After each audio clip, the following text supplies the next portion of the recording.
The royal family and Mhm. rationing. Ooh. This is also a short one, so it's nice and easy. Bring up that history.com link. I first wanted to mention, because this article on history.com it talks about the royal family and rationing, but there's really not a ton to say. So, or was this? No. This was. Oh yeah, I feel like I clicked on this link and it was going to be about the royal family and rationing, but it turned out to be about Queen Elizabeth's wedding dress. Uh-huh. But I was really interested in rationing, so this was just my jumping off point. First of all, though, this article talks about the expensive royal weddings. You know, William and Kate's wedding. You've read it already, haven't you? Do you know what it is? How much they? Something happened, and it says start recording. When did that happen? I don't know. Just hit start recording. Yeah, is that the whole thing? I really hope not. You hit it at the beginning, right? I'm pretty sure I hit it at the beginning. You told me to, didn't you? I did. Then I would have hit it. Well, we'll see. If it works, it works. If it doesn't, it doesn't. Oh god, I have no idea when that happened. It's all right. Should we go back to the beginning of this section, or? Nah, fuck it. We'll just continue. I've got no idea how much is. Don't worry about it. There's nothing we can do now. Is that just the screen, or is that everything? Just the screen. Woo! Yeah. We could. If it hasn't recorded the screen, we can put up some pictures on the. I'll have our editor put some stuff up. Sorry for swearing. I panicked. Dude, I swear all the time. I think we should bleep them out though. Maybe. Because we like money. Bleep it, bleep. Okay. How much did William and Kate spend on flowers at their wedding? A lot. I'm gonna. I don't know. I think they're quite conscious of their money because they spend their own money. Well, they're not. Oh, you think taxpayer would pay for it? No, the taxpayer wouldn't pay for it. They're quite conscious. But they're of not super paying rich. It. So they're super rich. So let's say they spent 500. No, I think $1 million. $1 million. Absolutely bang on. Is it? Yep. Let's talk about the Queen's wedding in 1947. So taking it back, 60 years. So rationing, and this is what this whole history.com article was about, rationing was in effect, and the royal family were not exempt from rations. So I'm sure you're familiar with this, but maybe our international listeners are not. During World War II, like certain things were rationed, like clothes and some food and all of this stuff, because there wasn't enough of it and they wanted people to consume less. So basically, her wedding dress was paid for with like ration coupons, and they had to be really careful with it and all of this stuff. And so she didn't have some like giant train of cloth behind her like Lady Di and all of this stuff. And all of this stuff was brought in from around the world. Obviously, it was after the war ended, but rationing was in 1947, this was. But obviously, rationing continued for some time afterwards because there still wasn't enough food. Yeah. Anyway, I wanted to talk about rations. Can you go back to the document? Yes. And there's another one there from historicuk.com. Because I feel like, I don't know,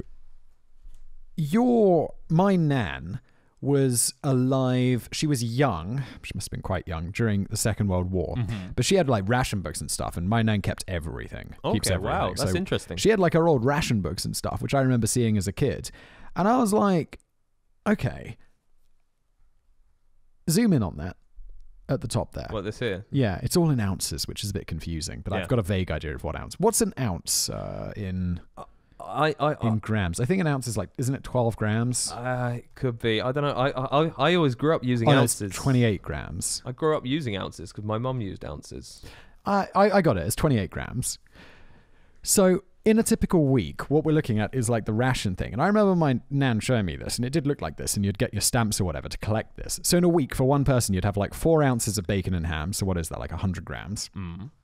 That's not a lot. No, like 2 chops of meat, 60 grams of butter, 2 ounces of butter, 2 ounces of cheese, 4 ounces of marge, 4 ounces of cooking fat, 3 pints of milk, which feels a bit excessive. Like, that's like, I don't think I'd go through 3 pints of milk a week. 8 ounces of sugar, and then 1 pound of preserves. What's a pound? Like, I feel it's half a kilo, maybe. Yeah. Just totally guessing. Or like taking a rough guess. To be honest. Every 2 months, and then some tea, and you get 1 fresh egg every week. And then 12 ounces of sweets every 4 weeks. I don't feel there's any actual substantial food in this list of food. No, and I remember thinking this, and I'm like, okay, well, that's not a lot of food. How do you make anything? It's all just fat.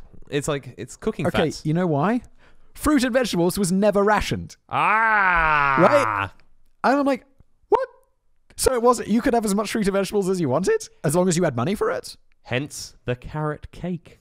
Is that what caused the carrot Well, that's cake? why there was carrot cake, because they didn't have enough sugar to make and like flour and stuff like I that. quite to like make. carrot cake. I love carrot. It's my favorite cake. Whoa, whoa. No. It's my favorite cake. Cheesecake? I will wrestle you to the death. Wow. Like, it's my carrot cake with a good frosting is. Wow. But like an English carrot cake. I wasn't imagining another type of carrot cake. No, because like different countries they make carrot cake, but it's not It's carrot not- cake. it's not quite the same. Not the stuff. Oh, yeah, I thought this wasn't enough. But then I found out like fruits and vegetables were not part of rationing. And I was like, dude, I'd be totally fine. Well, but I mean, everyone- I love meat. Everyone had allotments, didn't they? So they basically just they did their own like they had their own little plot of garden where they could plant their own food. Right. Not everyone. Like, people had little farms and stuff, but not everyone. I remember my nan had a farm, and she was like, yeah, we got to have chickens, and we'd kill the chickens and stuff and eat them and all of this stuff. But yeah, I thought that was super interesting. No, I had no idea about rationing, really. That is really interesting. I think that whole period, that whole post-war period, is just a really interesting period of time where things were beginning to sort of stitch themselves back together, but it wasn't quite together yet, you know. And like, I remember, was it my grandma telling me about waiting to get bananas or something like that they get one banana. Wow. And they had to stop the whole banana trade because of the war, and then like they would ration them afterwards, and there was like one banana. I think it was bananas. But yeah, because my gran grew up in London, and was she evacuated? She was not evacuated. She wasn't. I think she was born 3 years after the war or something. Okay. So that whole sort of until she was 10, she was walking around. Like back then, it was really kind of chill. Like kids just walked around on the streets, and she said she used to like pogo stick around all the old sort of blown up buildings and things like that. You really of knew that there had been a war. Like it was really obvious. And my nan's 90, so she was born 1933. So she was a kid during the war. Yeah. Mine's about 15 years younger. Okay. I don't want to say the actual number because I'm not sure. Yeah, my nan might be like 91 or 92, maybe 89. I don't know. She's around. I'm as old as my teeth and I'm as old as my tongue and a little bit younger than my teeth. That's what she always used to say when, as a kid, you'd be like, how old are you, Nan? You're so old. Ah! Before you gained tact.